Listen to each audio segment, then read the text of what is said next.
Olá pessoal, sejam todos muito bem-vindos. Meu nome é Douglas, sou advogado, matemático e servidor público.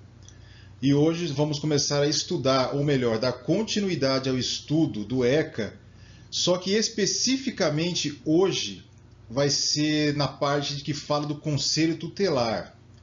Quais são as atribuições do Conselho Tutelar? O que ele faz? O que ele pode fazer? E deixar claro aqui que para vocês fiquem atentos à letra da lei, fiquem atentos à interpretação gramatical da lei. Muito embora tenha alguns termos jurídicos, algumas interpretações um pouco mais amplas, que de acordo com, ou melhor, com o passar do vídeo, eu vou pontuando, vou dando aquele esclarecimento para vocês, tudo bem? Vamos continuar então. Título 5 do Conselho Tutelar, capítulo 1, Disposições Gerais. Agora é que vai começar então a introduzir sobre o Conselho Tutelar, a partir do título 5.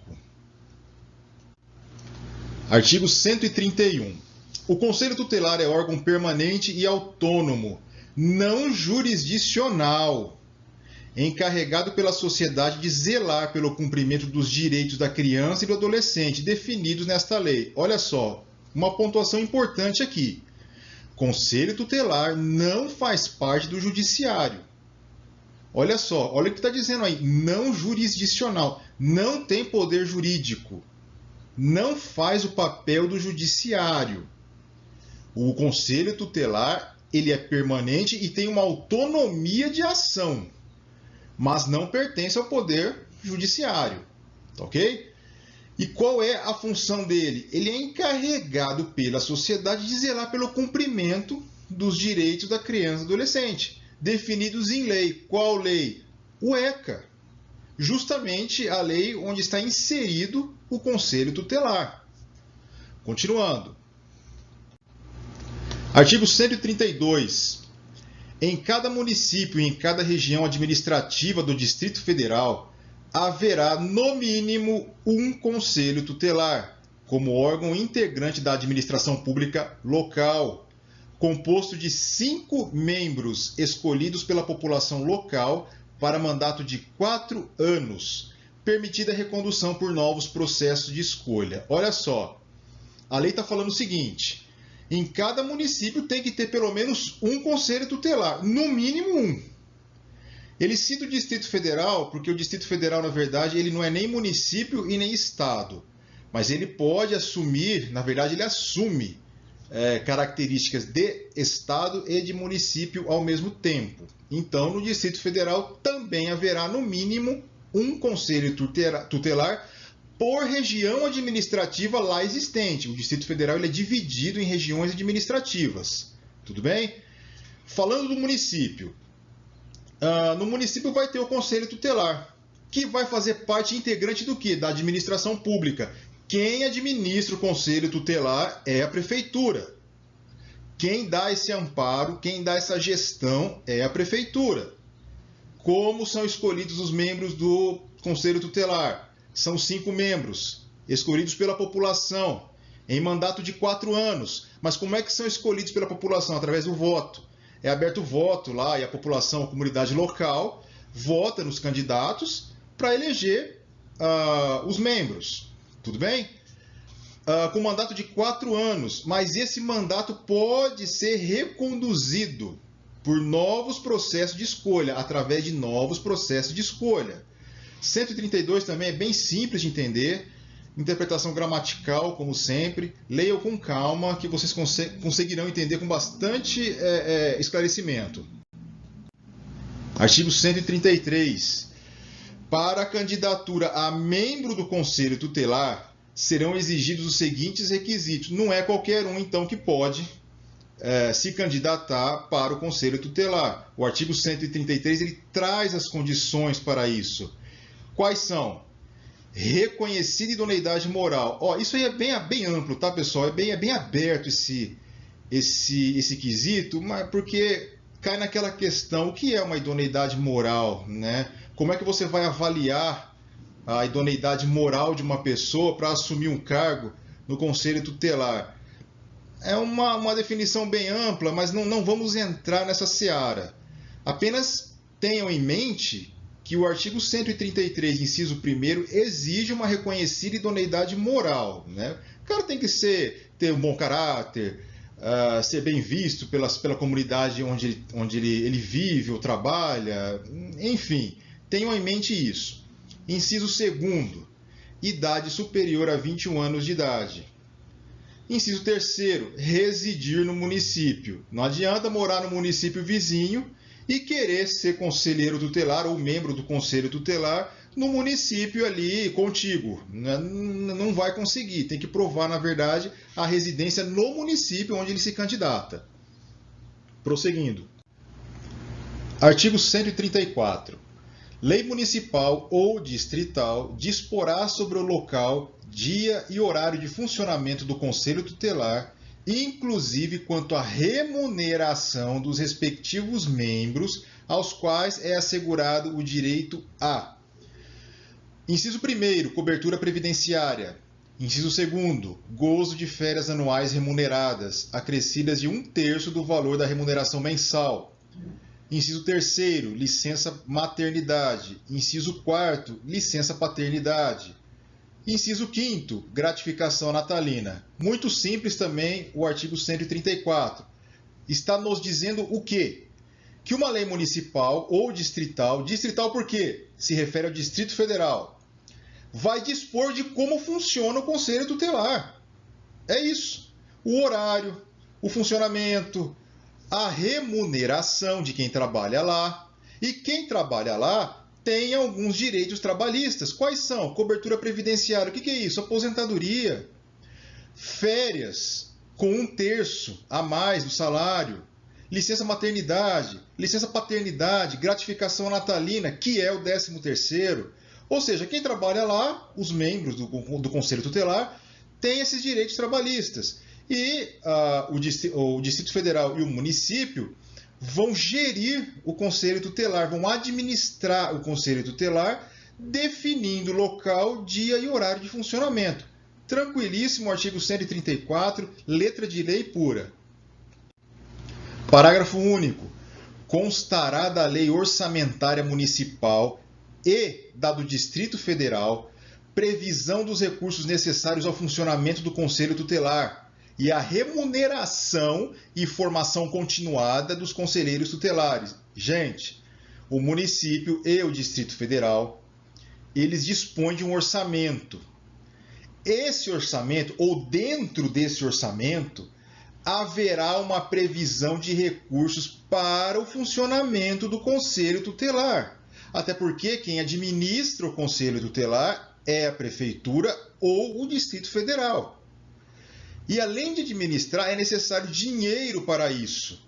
E esse dinheiro vem do cofre público municipal ou distrital. E esse dinheiro é previsto. É prevista é previsto um gasto para esse Conselho Tutelar funcionar. E isso vem do orçamento municipal ou distrital. Importantíssimo parágrafo 1º, tá? De onde vem o dinheiro do funcionamento do Conselho Tutelar? Dinheiro público municipal ou distrital. Seguindo. Artigo 135. O exercício efetivo da função de conselheiro constituirá serviço público relevante e estabelecerá presunção de idoneidade moral. De novo essa expressão idoneidade moral. Artigo 135 está falando o quê? Quem trabalha lá no Conselho Tutelar, os membros do Conselho Tutelar, estão prestando serviço público relevante à sociedade. É isso. Além disso, quem está lá já tem a presunção de idoneidade moral. O fato de estar lá dentro, se está lá dentro, já tem a idoneidade moral. Tá? Não vou entrar aqui em detalhes ou em discussões acadêmicas em relação a isso. O que vocês precisam ter em mente que o artigo 135 ele já dá a presunção de idoneidade moral de quem trabalha lá. Além disso, quem trabalha lá está prestando serviço público relevante para a sociedade. Tudo bem? Agora, capítulo 2, das atribuições do Conselho Tutelar. Vamos ver então as atribuições do Conselho. Artigo 136. São atribuições do Conselho Tutelar: atender as crianças e adolescentes nas hipóteses previstas nos artigos 98 e 105, aplicando as mesmas medidas no artigo 101, 1º a 7. Olha só, o artigo 136, ele nos remete à leitura dos artigos 98, 105 e 101. Para, então, entender as atribuições do Conselho Tutelar, necessariamente teremos que ler esses artigos 98, 105 e 101. Porque o Conselho Tutelar atende as crianças e adolescentes nas hipóteses previstas nos artigos aí que ele nos remete à leitura. Tudo bem? Prosseguindo aqui. Então, vamos ler o artigo 98 para entender as atribuições do Conselho Tutelar.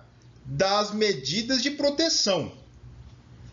Artigo 98. As medidas de proteção à criança e ao adolescente são aplicáveis sempre que os direitos reconhecidos nesta lei forem ameaçados ou violados por ação ou omissão da sociedade ou do Estado. É o que diz o inciso 1º. Inciso 2º. Por falta, omissão ou abuso dos pais ou responsáveis. Inciso 3º. Em razão da sua conduta. Olha só. Então, uma das atribuições do Conselho Tutelar está disposta no artigo 98, ou seja, ele presta medidas de proteção à criança ou adolescente sempre que esses direitos são violados. Mas de que forma o direito da criança e do adolescente ele pode ser violado? Aí tem 3 opções aí, inciso 1º, 2º e 3º. Quando existe uma ação para violar o direito ou uma omissão. O que é uma omissão? Eu sei que está acontecendo alguma coisa e fico quieto. Nada faço. Me omiti. Então é por ação ou omissão da sociedade e do Estado. Ok? Por falta, omissão ou abuso dos pais ou responsáveis. Bom, a criança e o adolescente está lá sob a responsabilidade de pais ou responsáveis. Os pais ou os responsáveis se omitem em relação a isso. Ou falta, ele tem uma obrigação de fazer uma coisa, não faz, gera uma omissão, ou ele faz uma coisa consciente, violando esse direito. Já violou o direito, o Conselho Tutelar, então, tem a prerrogativa para agir com medidas protetivas. Ou em razão da sua conduta. Que conduta? Conduta de quem está ali com a obrigação de zelar pela criança e adolescente. Né? Se ele tem essa conduta e ele age de forma contrária ao que diz a lei, já violou o direito. Aí já entra o Conselho Tutelar, então, para as medidas protetivas necessárias à criança e ao adolescente. Prosseguindo. Olha só, da prática de ato infracional. Vamos começar a falar um pouco de ato infracional. Gente, não confunda uma coisa, tá? Ato infracional é uma coisa, crime é outra, juridicamente falando, tá? Na prática, o ato infracional, ele é a mesma coisa que crime, isso na prática. Mas vamos falar aqui em termos técnicos, tá? Porque a gente já está aqui para aprender, na verdade, tecnicamente. Ato infracional é uma ação equivalente a um crime. Mas quem comete ato infracional é menor de 18 anos. Crime, quem comete, é maior de 18 anos. Ou seja, menor de 18 anos não pratica crime, pratica ato infracional. Maior de 18, pratica crime. Tudo bem? Olha o que diz o artigo 103. Considera-se ato infracional a conduta descrita como crime ou contravenção penal. Eu não vou entrar aqui em detalhe o que é crime ou contravenção penal. Existe uma diferença sim, mas não é o propósito aqui da aula, não é o propósito do estudo de vocês. Tá? Mas, o que está falando o 103? Quando o menor comete um ato infracional, ele não comete crime, é ato infracional. É algo assim, uma conduta descrita como crime ou contravenção penal. É isso que está dizendo o 103. Artigo 104. são penalmente inimputáveis os menores de 18 anos, sujeitos às medidas previstas nesta lei. Muito importante, o artigo 104 que nós estamos lendo aí, ele nada mais faz do que obedecer o que diz a Constituição Federal.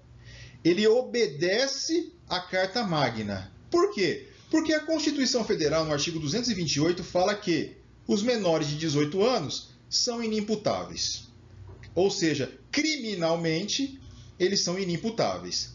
Eles estão sujeitos não ao Código Penal, eles estão sujeitos ao que diz o ECA. É o que está falando no 104 aí, ó. Sujeitos às medidas previstas nesta lei. Que lei? O ECA. Eles não se sujeitam ao Código Penal, ao Código de Processo Penal. Em tese, eles ficam restritos ali ao ECA. Eles não transcendem a isso. Então, o que acontece?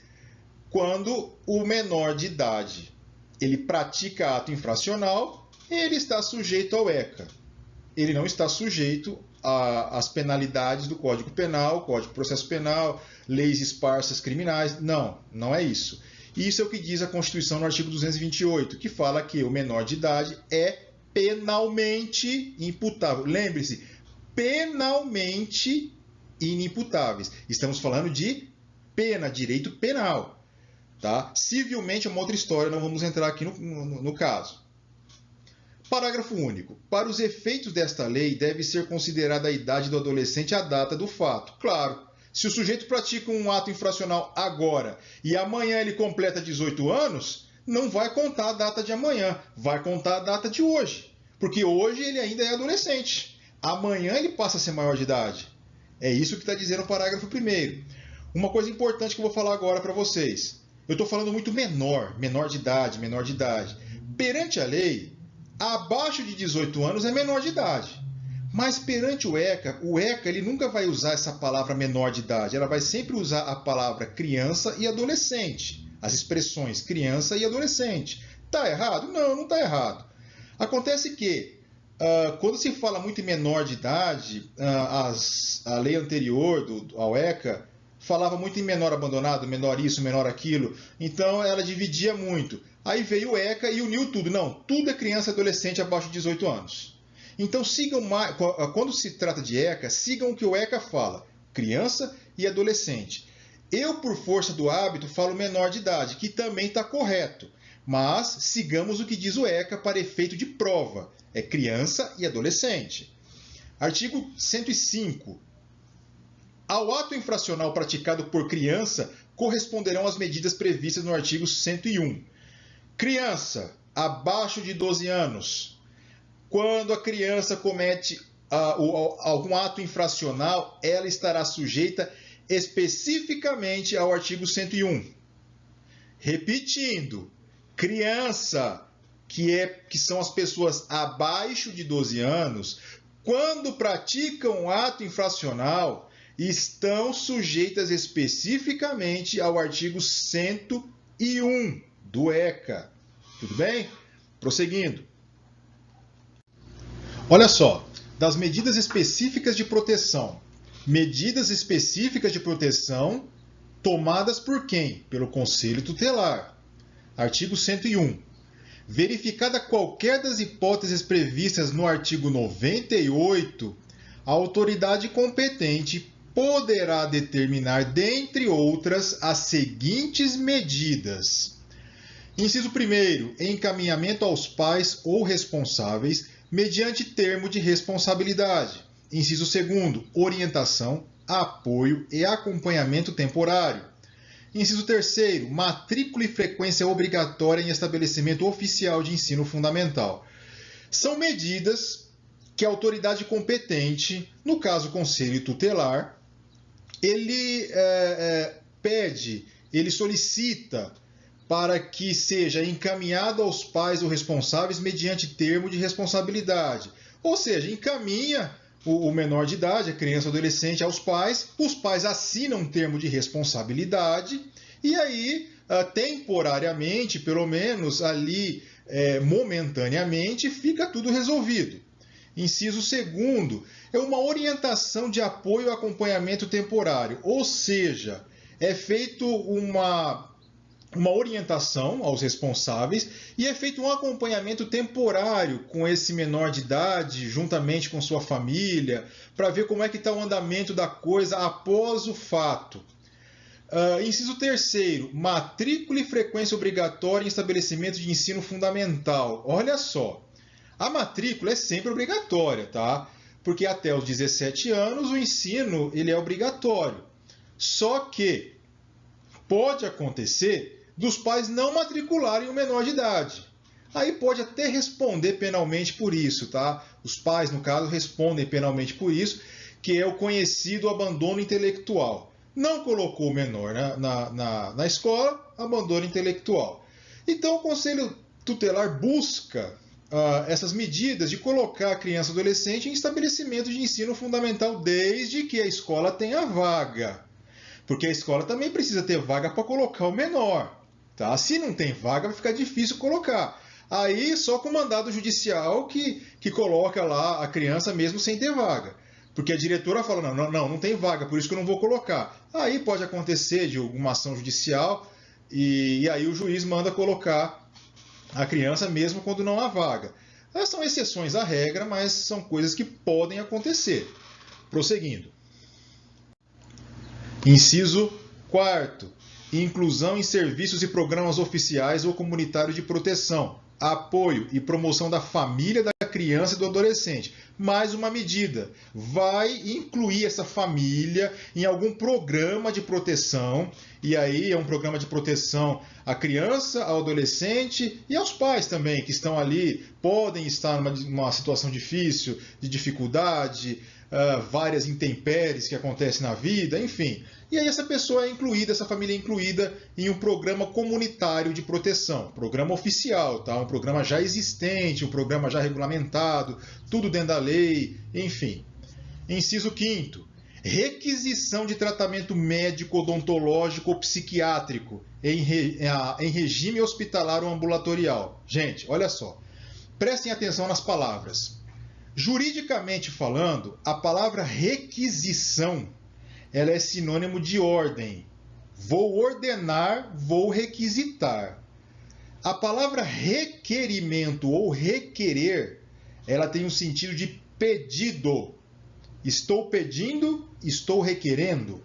Nesse caso, aí, inciso 5º, é uma requisição, é uma ordem. Veja bem, está dando uma ordem para tratamento médico, psicológico ou psiquiátrico, em regime hospitalar ou ambulatorial. Ah, tudo bem, está dando uma ordem. E se essa ordem não for cumprida, o que acontece? Aí existem meios para que essa ordem seja cumprida. E aí pode até entrar um recurso judicial. Você usa a ferramenta judicial para que essa ordem seja cumprida. Foi dada uma ordem para colocar a família, criança, adolescente, em tratamento médico, psicológico ou psiquiátrico. Não foi cumprida essa ordem. Aí podemos acionar quem? A justiça, para fazer valer essa ordem. Prosseguindo. Inciso 6º. Inclusão em programa oficial ou comunitário de auxílio, orientação e tratamento a alcoólatras e toxicômanos. Veja bem, é mais uma medida protetiva, no caso da família, dos responsáveis, para um tratamento alcoólatra, caso haja essa doença, né? Os pais estão lá sob efeito de álcool, um vício no álcool, ou toxicômanos, que aí entram umas drogas mais pesadas, né? Drogas ilícitas, e aí existe aí um programa oficial para a inclusão dessas pessoas para tratamento, orientação e melhora da vida, é claro. Inciso 7º, acolhimento institucional. Aí é um acolhimento do menor de idade, caso haja essa necessidade, caso haja, após uma avaliação, claro, se houver a necessidade, é feito um acolhimento institucional. Continuando agora, a partir do artigo 136. Até agora, a gente pulou, a gente estava no artigo 135, que nos remeteu a ler aqueles outros artigos, né, das medidas que o Conselho Tutelar toma em relação àqueles artigos, 101, 105, 98. E agora vamos continuar o artigo 136, então. Mas eu peço, leiam o artigo 135 e leiam os artigos que o artigo 135 manda ler. Tá? Legislação é na íntegra, não é para pular, fazer resumo, não, é para ler, por gentileza. Artigo 136, são atribuições do Conselho Tutelar.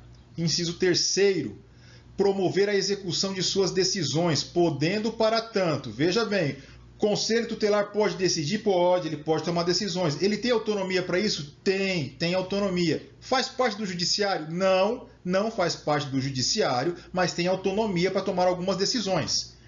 E ele pode fazer com que essas decisões sejam cumpridas, podem promover essa execução, mas de que forma? Item A. Requisitar serviços públicos nas áreas de saúde, educação, serviço social, previdência, trabalho e segurança. O que é requisitar mesmo? Requisitar é ordenar, está dando a ordem, faça isso. É uma requisição. Caso a requisição não seja cumprida, aí existem outros meios, outras ferramentas, outros recursos, geralmente vai para o judiciário, né? É possível até mesmo levar a conhecimento da autoridade policial, isso já acontece, na verdade. Item B. Representar junto à autoridade judiciária nos casos de descumprimento injustificado de suas deliberações. Acabei de falar. Não acatou a autoridade, não acatou a requisição do Conselho Tutelar. O Conselho Tutelar procura quem? Geralmente vai procurar o Poder Judiciário para fazer que as suas ordens sejam cumpridas. Chega lá no juiz e fala, Excelência, dei aqui uma requisição para que tal ato aconteça. Não cumpriram a requisição. Peço a Vossa Excelência que tome providências para que a requisição seja cumprida. Entenderam? Então o que acontece? O Conselho dá uma ordem, não cumpriu. Poxa, o que vai acontecer? Judiciário. E aí vai se entender com o Judiciário. Tudo bem? Continuando. Inciso 4º. Encaminhar ao Ministério Público notícia de fato que constitua infração administrativa ou penal contra os direitos da criança e do adolescente. Em suma, em resumo, houve uma violação aos direitos da criança ou do adolescente. O que o Conselho Tutelar pode fazer? Comunica o Ministério Público. Fala, MP, aconteceu isso, violou o direito. Tá? E aí pode acontecer de que esse direito violado gere uma infração administrativa ou penal. Aí, o Ministério Público, usando dos mecanismos jurídicos existentes, ele vai tomar providências. Ou ele já aciona o Judiciário, ou ele pede algumas diligências, requisita algumas diligências para deixar mais robusto a sua investigação, e aí aciona o Judiciário. Inciso 5º, encaminhar à autoridade judiciária os casos de sua competência. Olha só, o Conselho Tutelar ele tem autonomia, mas tem ocasiões que ele não pode tomar decisões, ele não pode tomar providências, só o Judiciário pode tomar. Tem competência que é exclusiva do Judiciário. Por exemplo, perda da guarda, só o Judiciário pode decretar a perda da guarda. Né? Retirada da criança, do adolescente, daquele ambiente onde ele convive, colocar numa instituição, só o Judiciário pode fazer isso. Então, quando o Conselho Tutelar observa que tem alguma situação que foge da competência dele, ele vai acionar o Judiciário. Vai falar, Excelência, tem aqui um caso que a competência foge da minha responsabilidade. Por isso, recorro a Vossa Excelência para tomar uma providência. É isso que está dizendo o inciso 5º. Inciso 6º, providenciar a medida estabelecida pela autoridade judiciária, dentre as previstas no artigo 101, de 1 a 6, para o adolescente, autor de ato infracional. Veja bem, O adolescente ou a criança cometeu ato infracional. Lembra do que é ato infracional? É uma ação, um ato equivalente a um crime, tá? Mas menor não comete crime, comete ato infracional. Quando ele comete um ato infracional, o que vai acontecer? O judiciário, e só o judiciário, vai tomar uma decisão em relação àquilo, baseado no ECA. Essa decisão tem que ser cumprida. O Conselho Tutelar, então, ele toma medidas, e essas medidas estão estabelecidas na decisão judiciária, ele toma medidas para providenciar esse cumprimento. Ele pode fazer isso, não só pode, como deve fazer isso. O juiz dá a sentença, o juiz solta a decisão, o Conselho Tutelar pega aquela decisão e vai tomar medidas para que aquela decisão seja cumprida. Inciso 7º, expedir notificações. Aí o Conselho Tutelar ele pode fazer notificações aos responsáveis em relação a qualquer ato, a qualquer atitude que o menor de idade tenha cometido. Inciso 8º, requisitar certidões de nascimento e de óbito da criança ou adolescente quando necessário. Lembra da palavra requisitar, que é uma ordem? O Conselho, então, está dando uma ordem para que sejam emitidas certidões de nascimento ou de óbito da criança ou adolescente quando necessário, é claro. Não cumpriu essa ordem? Aí tem os outros meios judiciários, por exemplo, o meio judicial, para poder fazer essa ordem ser cumprida. Inciso 9. Assessorar o Poder Executivo local na elaboração da proposta orçamentária para planos e programas de atendimento dos direitos da criança e do adolescente. Lembra que eu falei lá atrás que o município e o Distrito Federal têm um orçamento? Parte desse orçamento tem que ser destinada ao Conselho Tutelar para o seu funcionamento? Pois é. Então, o Conselho Tutelar, perante o Poder Executivo, ou seja, perante o prefeito e o seu secretariado, o Conselho Tutelar ele pode participar na elaboração de uma proposta orçamentária para ser colocado no Conselho Tutelar. É isso. Planos e programas de atendimento serão discutidos, tudo em benefício dos direitos da criança e do adolescente. Então, o Conselho Tutelar ele pode fazer isso. Continuando. Inciso 10.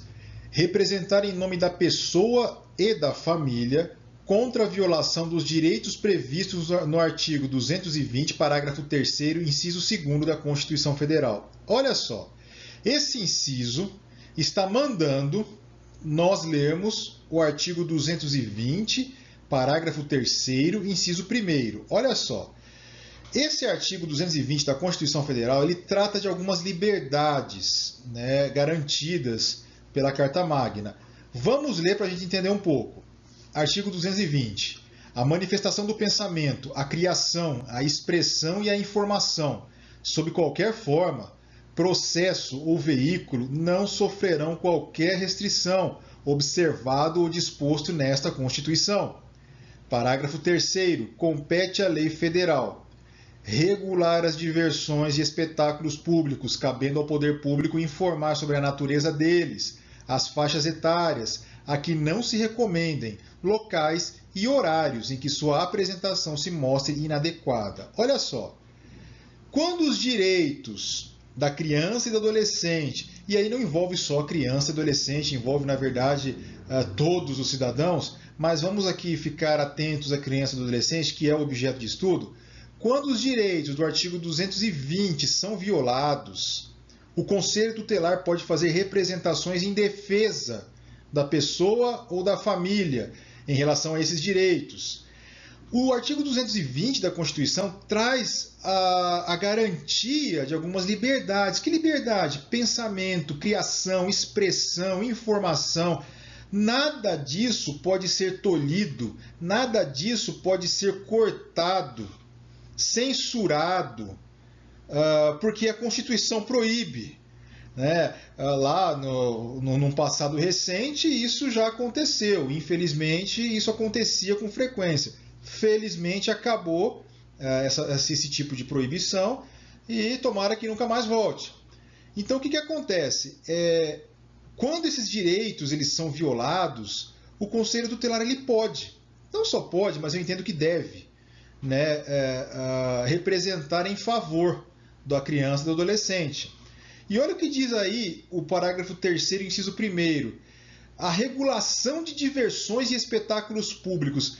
O governo, na verdade, ele tem essa obrigação de regular. Mas regular de que forma? De forma informativa. Né? Não é aquela censura, aquela proibição. Não, é uma forma informativa. Ó, tal espetáculo é para tal público. Né? Tal espetáculo, além de ser para tal público, só vai ser feito em tal horário. É uma informação, uma orientação que o governo faz para os espetáculos, apresentações, enfim, qualquer tipo de divulgação cultural, esse tipo de coisa. É regulado em lei. Então, quando qualquer direito for violado, direito esse estabelecido no artigo 220 da Constituição Federal, quando esses direitos são violados de alguma forma, o Conselho Tutelar pode atuar, representando em defesa da pessoa ou da criança e adolescente. Seguindo. Inciso 11. Representar ao Ministério Público para efeito das ações de perda ou suspensão do poder familiar após esgotadas as possibilidades de manutenção da criança ou do adolescente junto à família natural. Gente, já expliquei em aulas anteriores o que é a família natural. Família natural é aquela composta por pai, mãe e filhos. Essa é a família natural. Lembrando de novo, para que o menor de idade seja retirado da família natural, só em último caso, quando não dá mais, quando tudo já foi tentado. A prioridade é sempre a família natural. O inciso 11 está falando o quê? O Conselho Tutelar tentou de tudo. Tentou de tudo para melhorar aquela situação familiar e não conseguiu. O que ele vai fazer? Representa o Ministério Público. Chega lá, bate na porta do Ministério Público e fala: MP, tentei de tudo. Agora então estou representando, pedindo uma ação para que aquela família perca o seu poder familiar. Ou que aquela família tenha suspenso o seu poder familiar. A perda e a suspensão são coisas diferentes. A perda é permanente. A suspensão é temporária. Em breves linhas, eu estou falando isso, tá? Então, o que aconteceu? Esgotou todas as possibilidades. Não tem mais condições de deixar a criança ou adolescente ali naquela família. O Conselho Tutelar procura o Ministério Público para propor uma ação de perda do poder familiar ou suspensão. Mas é em último caso. Inciso 12. Promover e incentivar na comunidade e nos grupos profissionais ações que divulguem, ações de divulgação e treinamento para o reconhecimento de sintomas de maus tratos em criança e adolescente. Aí já é mais um programa, digamos assim, preventivo, né? O Conselho Tutelar promove na comunidade ações treinando pessoas, né? Dando aquele olhar clínico quando está acontecendo maus tratos na criança e adolescente. Veja bem, olha aí, treinamento para o reconhecimento de sintomas e maus tratos em crianças e adolescentes. Talvez está acontecendo aquilo embaixo do nosso nariz e a gente não está vendo. Né? Mas ali com o olhar treinado é possível fazer ali a identificação de maus tratos. Né? A grosso modo, aí, brevemente, o inciso 12 está dizendo isso. Parágrafo único. Se, no exercício de suas atribuições, o Conselho Tutelar entender necessário o afastamento do convívio familiar, comunicará incontinente, ou seja, imediatamente, o fato ao Ministério Público, prestando-lhes informações sobre os motivos de tal entendimento e as providências tomadas para a orientação, o apoio e a promoção social da família. De novo, tentamos de tudo, não deu certo, aquela família realmente não pode ficar com menor de idade. Vamos então chamar o Ministério Público para que ele tome ações. imediatamente. Eu comunico imediatamente o Ministério Público. Eu, Conselho Tutelar, vou lá e comunico. E presto a informação dos motivos que eu estou entendendo que tem que ser feita ali, tomada uma atitude para que seja feita ali a perda do poder familiar ou a suspensão dele. Né? Olha só, o Conselho Tutelar entender necessário o afastamento do convívio familiar, havendo esse entendimento, acho que tem que afastar, acho que tem que tirar dali. E aí ele vai fundamentar para o Ministério Público o porquê disso. Está tendo maus tratos? Não sei, está acontecendo qualquer tipo de coisa que viole algum direito da criança, adolescente? Vai fazer isso por escrito, vai fundamentar tal. Ministério Público, peço sua ajuda. É isso que está falando o parágrafo único. Artigo 137. As decisões do Conselho Tutelar somente poderão ser revistas pela autoridade judiciária a pedido de quem tenha legítimo interesse. De novo, falando sobre decisões do Conselho Tutelar. O Conselho Tutelar pode tomar decisão? Pode. Tem autonomia para isso? Tem. Faz parte do Judiciário? Não, não faz. Tem competências que é exclusiva do Judiciário, que aí o Conselho Tutelar tem que se submeter ao Judiciário para que essa decisão seja tomada. Mas o Conselho pode tomar decisões, sem dúvida. Essas decisões só podem ser revistas pelo Judiciário. Somente o juiz vai rever essas decisões. Mas é de qualquer forma? Não. Existem pessoas certas que podem acionar o Judiciário para que o Judiciário reveja a decisão do Conselho Tutelar. E aí são pessoas que têm um legítimo interesse. Vou citar aqui as pessoas que têm legítimo interesse, algumas delas. Por exemplo, os responsáveis pela criança e adolescente. Eles podem chegar lá no juiz e falar: Excelência, acho que essa decisão do Conselho Tutelar foi exagerada, foi uma decisão desequilibrada, não foi uma decisão que contempla todas as partes. Então, eu peço a Vossa Excelência que reveja essa decisão. Aí, o Judiciário vai analisar o caso a caso, e vai tomar a decisão que achar necessária. Artigo 137, em suma, é isso. Capítulo 3, da competência.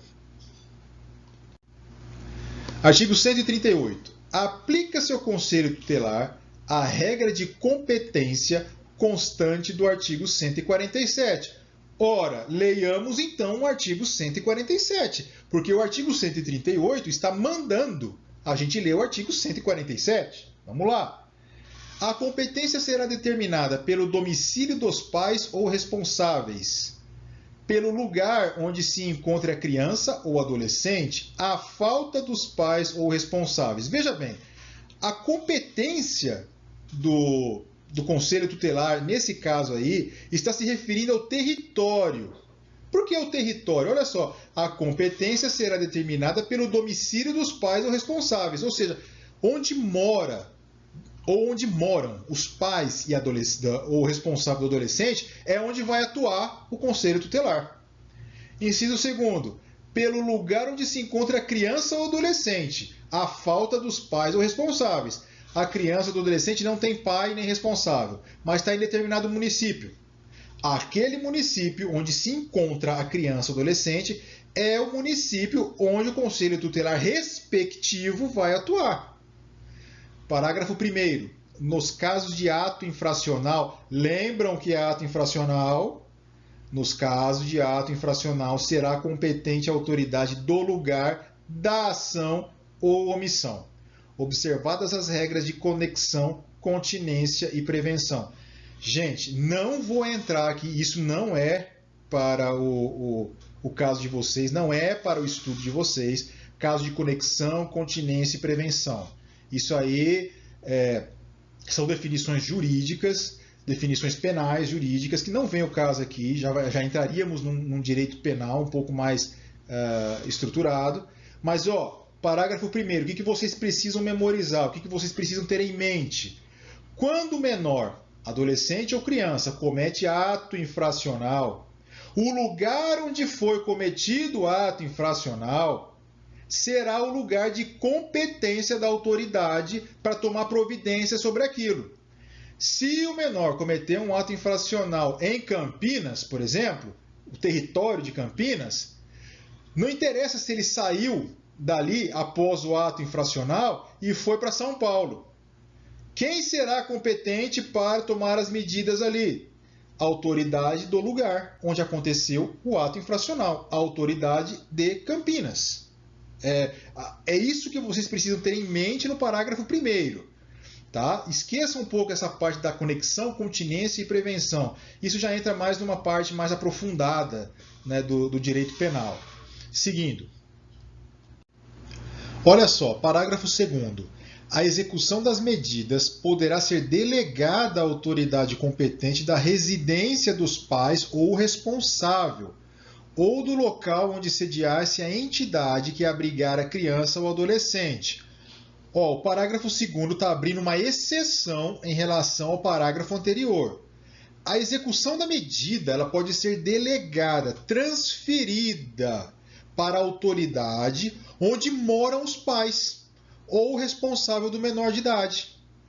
Ou seja, a atitude, a ação da autoridade competente será aquela onde mora os pais ou responsáveis do menor de idade, ou onde esteja o menor de idade que não tenha pais ou responsáveis por ele.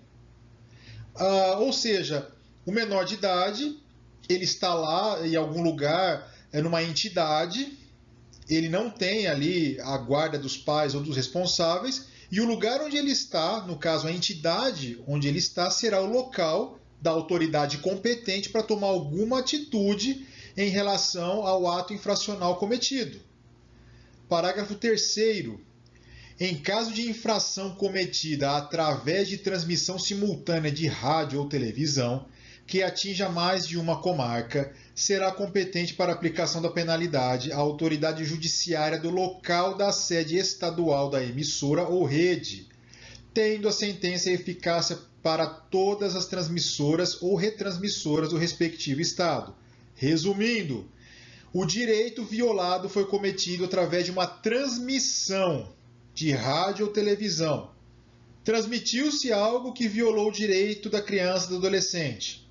A autoridade judiciária competente, que vai analisar aquilo, que vai julgar aquilo, que vai tomar medidas em relação àquilo, vai ser a autoridade do local onde está instalada a sede da rádio ou da televisão.